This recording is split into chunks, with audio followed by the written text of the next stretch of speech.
In 2008, Apple did something no corporation had done since the Dutch East India Company closed the port of Batavia in 1619. They built a wall, not around territory, around customers. By 2024, that wall had generated over $1 trillion in revenue. The App Store extracts 30% from every transaction that passes through its gates. That's higher than the VOC's port fees, higher than Standard Oil's refining margins, higher than any monopoly toll in the history of commerce.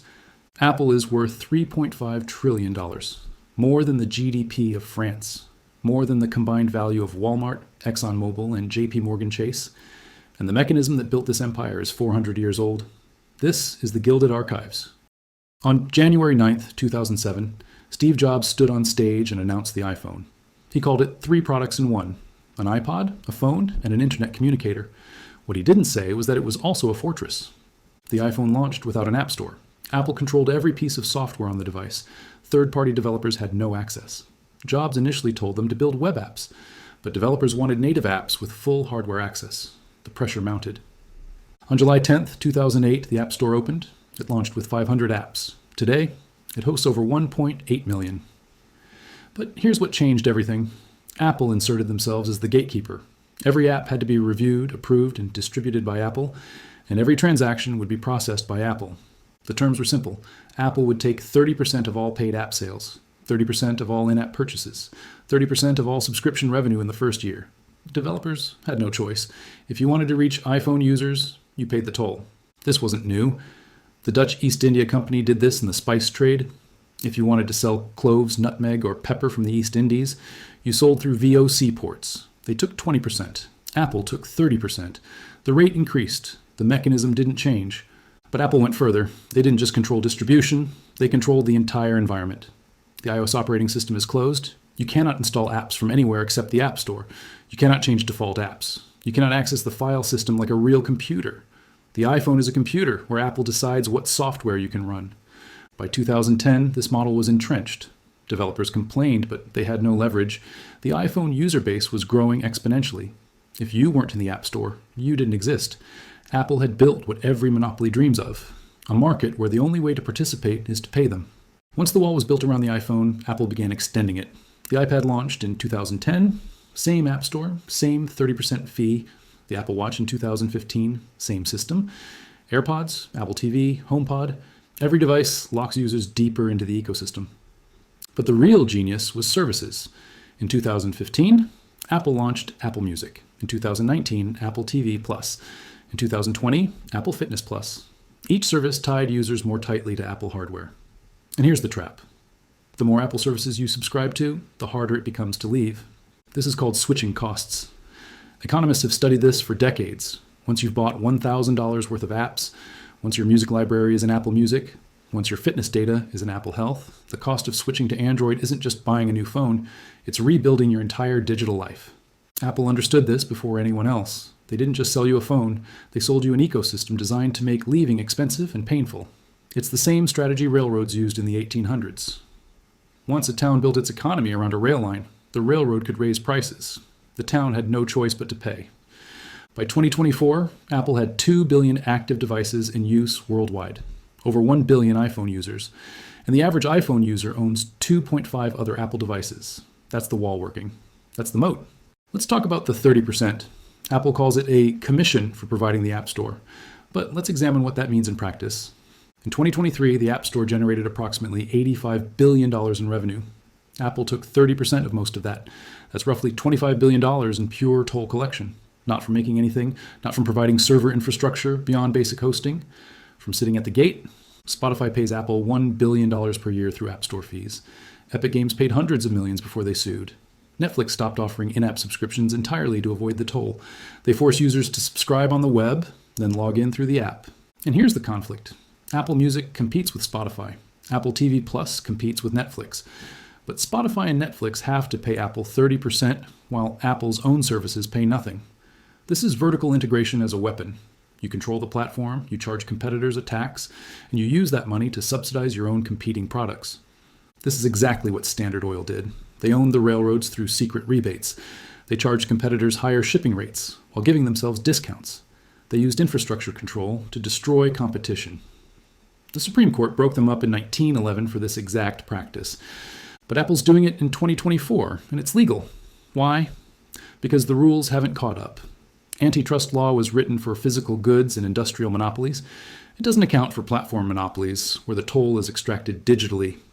Epic Games sued Apple in 2020, arguing that the 30% fee and the prohibition on alternative payment systems constituted an illegal monopoly. They lost on most counts.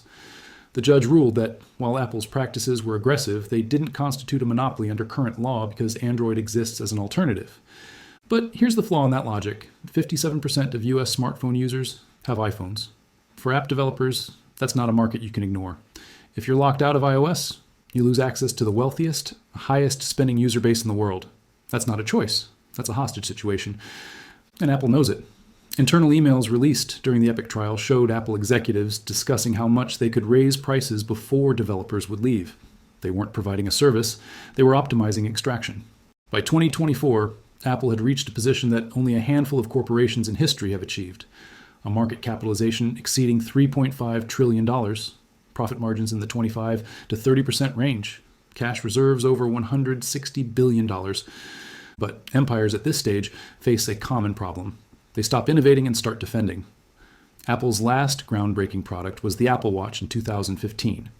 The Vision Pro, launched in 2024, is a $3,500 niche device. The iPhone 16 is incrementally better than the iPhone 15, which was incrementally better than the iPhone 14. This is stage 4 in the corporate life cycle, entrenchment. Innovation slows, the focus shifts to protecting the moat. Stock buybacks replace R&D as the primary use of capital. Between 2018 and 2024, Apple spent over $550 billion on stock buybacks. That's money that could have been spent on the next iPhone. Instead, it was spent inflating the share price. Why? Because executives are compensated in stock. Buybacks increase stock prices. It's not illegal, it's not even unusual, but it's a signal. When a company stops betting on the future and starts managing the present, the curve has bent. The regulatory pressure is mounting. The EU's Digital Markets Act, passed in 2022, forces Apple to allow third-party app stores in Europe. The U.S. Department of Justice opened an antitrust investigation in 2024. South Korea passed laws requiring Apple to allow alternative payment systems. These aren't fatal, but they're cracks, and cracks in monopolies tend to widen. Standard Oil operated for 41 years before the breakup. Apple has been running the App Store for 16 years. The life cycle isn't over, but the pattern is visible. Here's the part that matters to you personally. You probably own an iPhone, maybe an Apple Watch, maybe AirPods. You've spent years building your app library, your photo library, your message history. All of it is locked in Apple's ecosystem. If you tried to leave today, here's what you'd lose. Every paid app you've ever bought. None of it transfers to Android. Your iMessage history. Android uses SMS, no blue bubbles, no end-to-end encryption in group chats. Your Apple Watch. It doesn't work with Android. Your AirPods features, they work with Android, but you lose seamless pairing, spatial audio, automatic device switching. Your purchased movies and music if they're DRM locked to Apple's ecosystem. This is why the walled garden works. It's not that you can't leave, it's that leaving costs you everything you've invested. Every app purchase was a brick in the wall, every service subscription was another lock on the gate. You're not a customer, you're a serf tied to the digital land. And Apple's not alone in this. Google does it with Android and Google services. Amazon does it with Prime and Kindle. Meta does it with Instagram and WhatsApp. The entire tech industry learned from Apple that the real money isn't in selling products. It's in building walls around customers and charging rent. The VOC did this with nutmeg. If you planted nutmeg outside their controlled islands, they burned your crops and killed you. Apple doesn't kill you. They just make it expensive and annoying to leave. The violence is economic, not physical, but the control is the same. The archives show a clear pattern. Corporations that reach Apple's position face 3 possible futures. 1, regulatory breakup. Standard Oil, AT&T, Microsoft in the 90s. The government steps in and forces divestiture. Possible, but slow. Antitrust moves at the speed of law, which is glacial. 2, technological disruption. IBM dominated computing until the PC revolution. Microsoft dominated PCs until mobile. Apple dominates mobile until, what? AI? Decentralized systems? The disruptor isn't visible yet, but it's coming. 3, slow decline through irrelevance. Apple keeps the wall, keeps extracting rent, but stops mattering. The iPhone becomes a cash cow. The company becomes IBM, still profitable, still large, but no longer shaping the future. The life cycle suggests option 3 is most likely. Empires rarely get broken up anymore, they just get old. Apple is 48 years old as a company. The App Store is 16 years old. The iPhone is 17. In corporate terms, this is middle age. The explosive growth is over. The maintenance phase has begun. The wall will stand. The 30% toll will continue. But the kingdom inside the wall will slowly become less important as the world builds new kingdoms elsewhere. That's not next year, maybe not this decade, but the pattern doesn't lie. The VOC lasted 194 years. Standard Oil lasted 41. Apple's toll booth has been running for 16. The question isn't whether the wall falls. The question is what gets built outside it while Apple counts the coins at the gate. If this showed you a system you interact with daily but never saw as a structure of control, subscribe to the Gilded Archives. The mechanisms don't change. Only the aesthetics do. And we're here to show you which pattern you're living through.